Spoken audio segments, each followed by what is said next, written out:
What's up, guys? It's your boy Barca Boy 103. Today we're gonna be doing the match preview for Barcelona versus Inter Milan in the semi-final of the Champions League. The first semi-final appearance for Barcelona since 2019. 6 years later, we have arrived back in the spot where we do deserve to be, in a match that Barcelona are the favorites over 2 legs, but it's not going to be easy by any means necessary. First leg is tomorrow, and a big opportunity for Barcelona to put one foot in the Champions League final. But before we get into it, make sure you guys smash that like button down below, and let's try and get to 200 likes on this video. It would be very much appreciated. Also, if you are new, make sure you subscribe down below if you haven't already, and let's get into it. Kickoff time for this match will be taking place at 9 p.m. local time, so your regular kickoff time in the Champions League, and this match will be taking place at the Lluís Companys Stadium in Montjuic, which of course is the temporary home of Barcelona. It is a home leg for the first leg, and the referee for this match has also been confirmed as well. And on the pitch, it will be the French duo, but mainly of course on the pitch it will be Clément Turpin, one of the most experienced UEFA referees that's currently available. It's of course important to note that we are in the last 4 of the Champions League. Of course, the other leg is Arsenal taking on Paris Saint-Germain. Of course, the first leg will be taking place later on today, but it's also important to realize that next week we will know whether we are in the Champions League final or not before we know the other legs. Since the second leg next week will be flipped, we play on Tuesday, so we're going to be knowing firstly who will be in the Champions League final, us, before our opponents. And of course, will be very, very important in terms of mind games, especially how these first legs go this week. But it's definitely a Champions League in which Barcelona can in fact win. All it comes down not only is it execution, but most importantly what we've seen in the Champions League over the past 15-20 years, not only being the best team in the world, but also having a bit of luck on your side.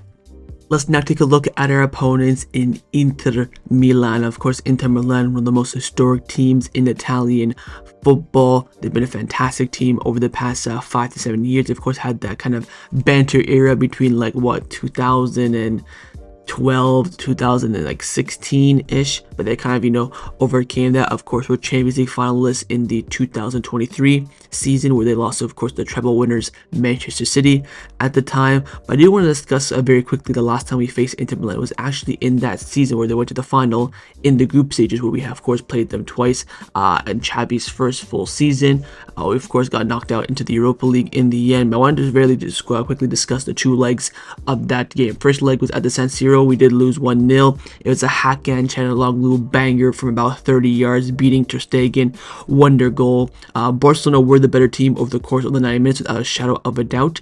We had a lot of chances in this game that we just couldn't convert, and our defense looked okay, even though we conceded 1 goal. Again, the 1 goal was just a shot from distance, a speculative effort. And I also want to take a look, most importantly, at the lineups for this game. If you look at the left-hand side with the lineup, you can see there you have Bastoni still on the team, De Vrij still on the team, Darmian, Barella, Çalhanoğlu, Mkhitaryan, midfield 3, DeMarco at left wing back, Lautaro Martínez. The core of the team is the exact same. When you look at Barcelona's lineup, you have right now, of course, Ter Stegen is not going to be starting any of these games, but you do have, as starters, Pedri, Raphinha, Lewandowski, and I want actually not even going to count Lewandowski because he won't be playing either leg. So you can see the big difference there, that Inter have very similar core team, whereas Barcelona have similar personnel, but the starting 11 is completely different. We had, we went to the San Siro with Alonso and Sergi Roberto and Eric Garcia in our defense, and only conceded 1 goal. The 1 goal was not the defense's fault, just a shot from distance. He had a little bit of space, took the effort, and he scored it. Whereas Inter's team is the exact same. Different goalkeeper, of course, 1 different center back, and a different striker. That is it. That 5 across the middle is the exact same. Core of the defense is the same, and of course the main striker up front is the same. So this team has already come up against Inter Milan in a very important game, and also in the second game in the group stages, it was 3-3. Of course, this game Barcelona need to win to advance out of the group stages. We of course drew, which in the end, of course, Inter Milan won the last game against Victoria Pilsen and knocked us down into the Europa League tight game at the Camp Nou. We went 1-0 up, we went 2-1 down, we brought it back to 2-2, then we went down 3-2. 3-3. The goals we conceded were all individual mistakes as well. We all know the iconic PK incident.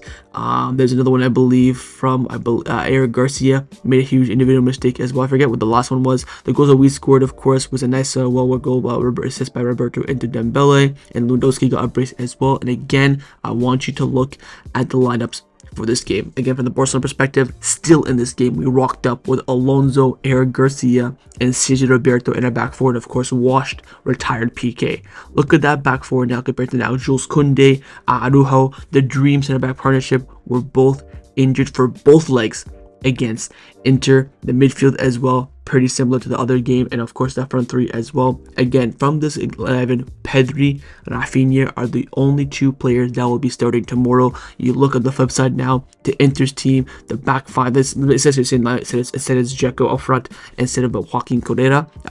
It's the exact same team essentially. That midfield five across the mark is the exact same. It's the exact same team essentially. It's same manager as well. So this team knows and understands how to play against Inter, and they've already felt two big losses, or one loss and one big, moralizing draw against them. So they need to, of course, overcome that. Now, going back to the present a little bit, in Serie A right now, Inter are sat on 71 points in that big title race with 4 games remaining. They have 21 wins, 8 draws, 5 losses. Look at the last 5 games in the league. 2 losses in the last 2 games with 2 wins and a draw. 3 points behind Napoli. It's, of course, down to the last 4 games. They can still, of course, win the league. And they're still, of course, chasing their second Scudetto in the past few years. You look at the last 5 matches in all competition. In the last match, they lost to Rome 1-0. They lost to Milan 3-0 in the Coppa Italia semi-final. They lost to Bologna 1-0, drew 2-2 with Bayern Munich, and beat Cagliari 3-1. So if you look at the last 3 games, no goal scored, all losses. Inter are coming into this match in the worst possible moment. People also talk about the Bayern Munich doubleheader. They faced a very weak Bayern Munich, and they barely got over the line. Bayern Munich, of course, had a terrible defense in these games, and they let goals slip through, whereas Bayern had to kind of work hard for their goals. They almost put up a good fight. The second leg was at the San Siro as well, so a lot of people are having the narrative that they got barely scraped by Bayern Munich as well. But let's take a look at the last 3 games in all competition. Firstly, the 1-0 loss against Bologna. Of course, Bologna is fighting for a Champions League position in Serie A, so this is always going to be a tough game. It was a 96-minute winner from Bologna to win the game, so technically you could say, based on the course of 90 minutes, this probably should have been a 0-0 draw. But Inter didn't really have that many chances. I think they defended quite well in this game. They tried their best to win the midfield battle, which I think was kind of evenly shared. The attack really had nothing, whether it was Darmian down the right, Augusto down the left. They really couldn't create too much in this game, and in the end they decided to go for the draw, left some space open, and they ended up conceding a huge goal. Following this, of course, midweek, Coppa Italia semi-final, where in the end, this is where their treble dreams officially ended, losing to their eternal rivals, AC Milan 3-0. Keep in mind, Inter have been the better team this season, are the better team on paper. They, of course, lost to Milan as well in the the Italian Super Cup back in January. I believe that was a tighter game. I think it was like Tammy Abraham last second goal, but they still lost anyways. They got absolutely outplayed in this game. I mean, I was quite surprised at the Milan team I was watching going forward. They had, I think, one chance from Lautaro Martínez. That's it. They looked so bad. Of course, if you look at the lineup, there is a few rotation. No Çalhanoğlu in the midfield. I believe he was suspended for this game. Still no Dumfries up front as well. Marcus Thuram, a very important player for them, was injured. Of course, Thuram didn't play this game against Bologna either, but they got absolutely battered in this game. And to be fair, Milan probably should have scored 4 or 5. I think they were just super clinical, and Inter, they just looked so leggy in that game, and ended up, of course, killing their treble dreams and their final match in all competition. 1-0 loss to Roma. Now, coming into this game, of course, it was supposed to be on Saturday, but the Pope's funeral was on Saturday, so it got pushed to Sunday. Again, this game as well, they just look so tired. Again, this team they have, like I told you, it's the same team from 2022. This team is very old. I think I saw a stat that 85% of this team is like 30 years older plus. Like, this is an old team, and I think the tides are catching up to them a little bit. It's quite clear from what I've seen from like Inter Milan fans on online that the team just looks absolutely leggy. And based on what I saw in the second, I only watched the second half of this game, they do look very tired. Again, the defense looks pretty solid. Benjamin Pavard going off injured in this game. He'll be a big miss for Inter. He'll be out now for, I think, definitely the first leg tomorrow, maybe the second leg as well. But the defense, of course, looks sturdy, but going forward, it looks like they had absolutely nothing. They had a few chances. The goal they conceded was kind of a Jamie goal. It was a shot from Roma that kind of that was blocked, but then the block dropped right to, I think, Sole, the Roma player, and he had a good finish. But I think Dumfries had a chance in the end of the game. I think Lautaro missed a big chance. I think Arnautovic missed a big chance, but they just had nothing. They look so dead. They look so weak. They look so tired. They have not scored a goal now in almost 2 weeks. Last time they scored a goal was against Bayern Munich in the quarterfinals, which we know how long ago. I mean, they're coming into this match in the worst possible state, and it wasn't a good performance against Roma. And they, of course, played on Sunday. We, of course, finished our Copa del Rey final Sunday 1 a.m. They played Sunday 6 p.m. So again, they have a little bit less rest than us, but since we did go into extra time in the Copa del Rey intense final, I think the time difference is not going to be too much of a matter. But 1-0 loss against Roma, 3 losses in a row, no goals conceded. It's not looking great for them. On the screen right now is the line that I believe that Simone Inzaghi will select for this match. Of course, in the 3-5-2 formation, I think he'll go with Jan Sommer in goal, a back three of De Vrij, Serbi, and Bastoni. Wing backs being DeMarco and Dumfries, a midfield three of Barella, Mkhitaryan, and Hakan Çalhanoğlu, and a front two of Lautaro Martínez and Thuram. So in the defense, of course, there is going to be no Benjamin Pavard, so I think it will be a Cherby coming in. He's played a lot of games recently. I think Bastoni was suspended last weekend, so he'll be fully rested for this game. I think De Vrij will come in off the right hand side as well to replace Pavard. In terms of the wing backs, we could of course see Darmian start at right wing back. I think Dumfries now is fully recovered. He's come off the bench in the last 2 games, so he should be good now to start. He is of course their actual starting wing back. Midfield three, of course, is as concrete as can be. I think Çalhanoğlu and Mkhitaryan were suspended last weekend against Roma in their match. They are again having a little bit of rest. DeMarco at wing back, in the front two, of course, Lautaro, the captain, and Thuram. Thuram, of course, has been injured the last few games. He has been training with Inter. Apparently, according to reports, he will be fit and ready to go to start this game. Whether or not Inzaghi risks it or not remains to be seen. I think he will risk it. That's why I think that Thuram will start this game. So I think maybe apart from this, there could be a change in the center back positions. Maybe he'll go with someone else, instead of De Vrij or a Cherby. Of course, we know for a fact that Bastoni will definitely start. But I think that five across the middle, the front two, Bastoni, Sommer, are guaranteed. I think barring maybe one change in the defensive line, I believe this will be the lineup that Simone Inzaghi will select to face Barcelona tomorrow. So overall, final thoughts on Inter Milan. They're of course a very, very good team. They're very well managed by the manager Simone Inzaghi. Uses still the new, not a new style of play, but a concrete identity style of play. He's brought Milan in contention for trophies on a consistent basis over the past few years, winning the Scudetto, Coppa Italia, Super Cup, into a Champions League final. I mean, they got to a quarterfinal, semi-final recently as well. They're of course now in a semi-final. He's done an exceptional job for them. In terms of players to look out for, of course, I'm really worried mainly about that front two and the midfield. Of course, Lautaro, one of the best strikers in the world. I think Nico Barella is a fantastic midfielder. I think Mkhitaryan can be a big threat. Of course, Çalhanoğlu in the 6 is a 10 playing in the 6 over the past few years. He's done an exceptional job. Their wing backs, DeMarco and Dumfries, are rapid. They're quick. They're deadly on crosses and finishes. That for me is the big worry. I think the defense is definitely gettable. We can definitely get at them. Of course, Bastoni is fantastic, one of the best defenders in the world. But I think since it's a back three, he'll be a bit isolated. Of course, Sommer in goal, good goalkeeper as well. But I think that back three is penetrable, but the midfield is so congested. It's so well balanced as well. They're a very well orchestrated team. Again, they've been playing with each other for the past few years. This is kind of the core of their team. They are leggy, they are old, and hopefully that will benefit us. But a deadly team with world-class players across the pitch, and they will make it very, very difficult to break their defensive line.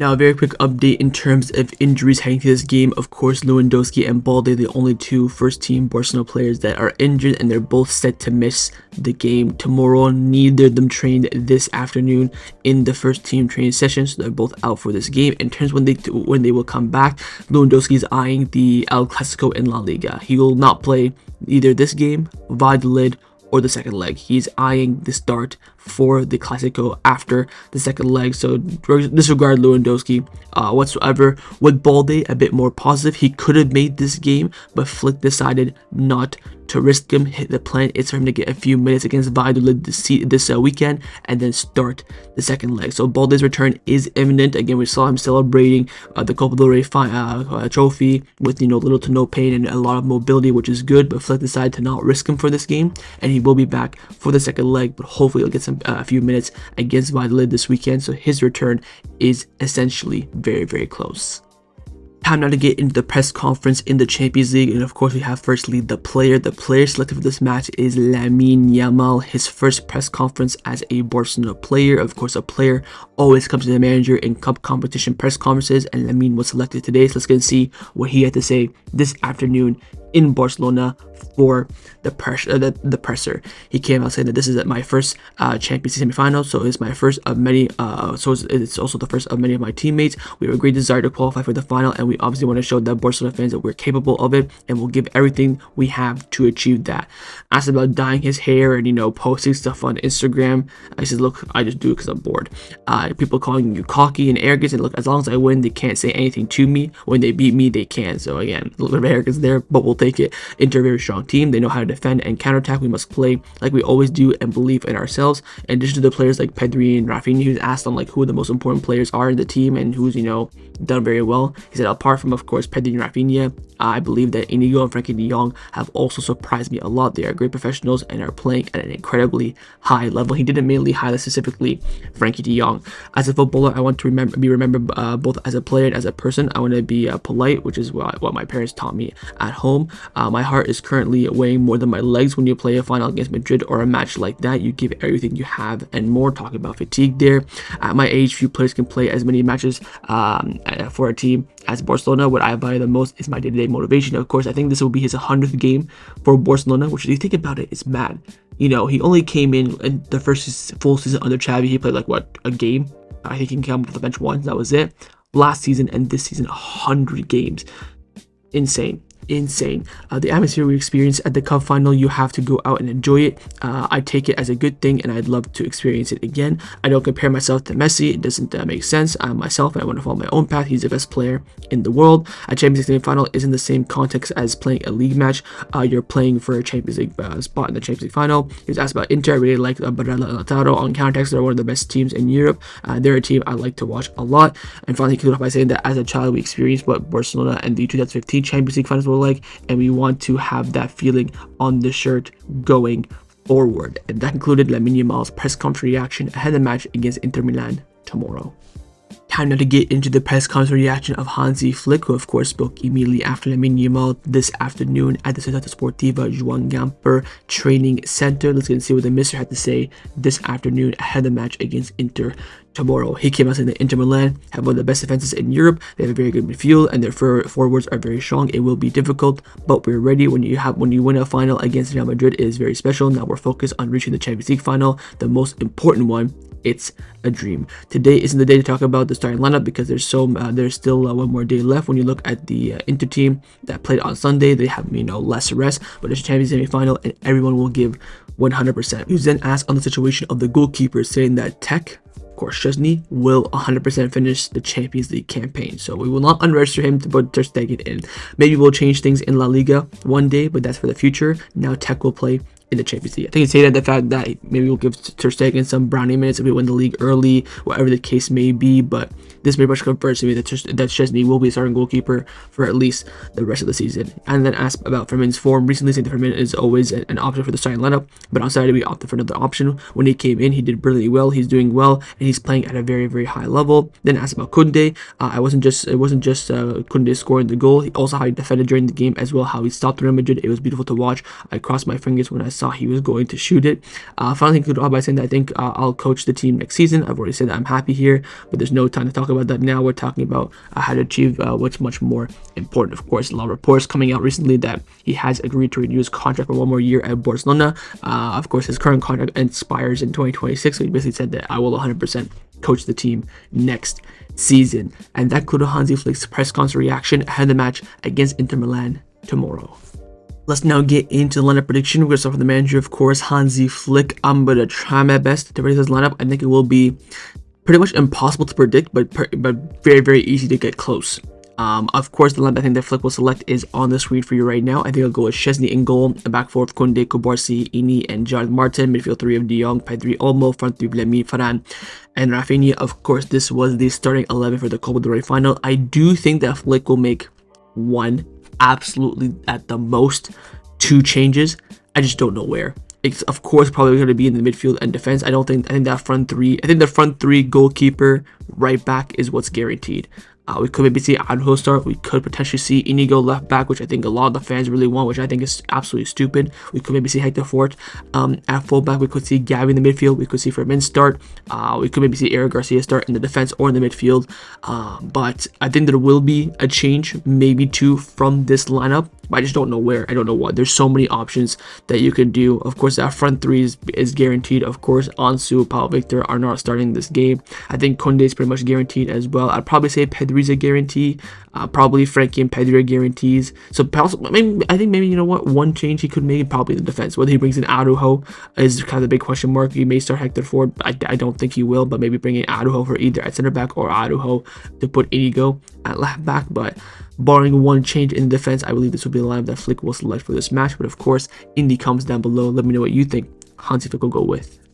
Now I'm going to show you guys my lineup, what I would do if I was the Barcelona coach, and I have made, of course, a few changes from Flick's lineup prediction. I've kind of put the changes that I would do personally in the defense, of course. I brought in Araujo and I brought in Hector Fort. I just think that Inigo played, a hard-fought 120 minutes of football, and I think in this game, especially with Inter Milan not having too much going forward in terms of their formation, I'm not too worried about passing out from the back. I'll tell Araujo, play any risk balls whatsoever. I would play Hector Fort over John Martin. I don't think John Martin has really taken that spot from Balde and made it himself. I think he's just playing there, simply the fact that Flick favors him. I think that Fort would be really, really solid in this game. I have also put Gavi in the midfield instead of Pedri. I think Pedri, of course, has played an intense game. I also think that a game like this with the midfield overload, Gavi would do absolute wonders, having that intensity, that pressure, the ability to recover and press forward quickly and effectively as possible. I think starting Gavi in this game would be a nice play, so that's why I've gone with it, and that's pretty much it. I don't think Flick will make these kind of changes. I'm just doing so mainly having one eye a bit on the league title race, and also the most importantly, the freshness of the team. Again, us as fans don't know how the team is morale wise, fresh wise. Of course, Champions League final, they all want to play it, but how they actually are fit will be, of course, the big determining factor. But this would be the lineup I would select if I was a manager. But of course, in the comments down below, let me know if you're going to pick my lineup or Flick's lineup. Time now for my score prediction. What do I believe the result will be in this match? I think that Barcelona, I guess the objective is quite clear, is to take an advantage to the second leg.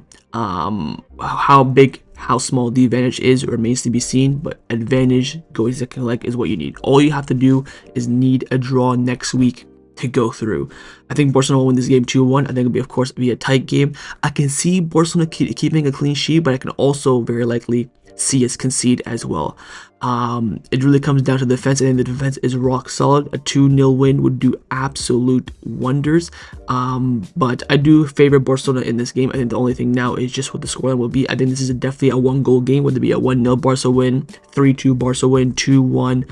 I see this being a 1-goal game. I don't think Barcelona will win by more than 1 goal. I don't think Inter can win this game by more than 1 goal. I think Inter can definitely get a draw in this game for sure. I think they can definitely nick it by 1 goal as well. But I think it is more on the favorable side of Barcelona, and I do back us as well. The Montjuic is going to be rocking, is going to be full as hell, and we need to take advantage of having our home leg. Do what you get against Dortmund, dominate, take whatever advantage you can get, and then be more concrete and more solid in the second leg of the San Siro. But for me, I am confident the team can get over the line. Again, Inter not coming this match on any good form whatsoever, and we're coming in peak form of our life, beating Real Madrid in the final. So hopefully things do go our way. I have got my official score prediction being 2-1 in the favor of Barcelona. But of course, in the comments down below, let me know what you think the scoreline will be.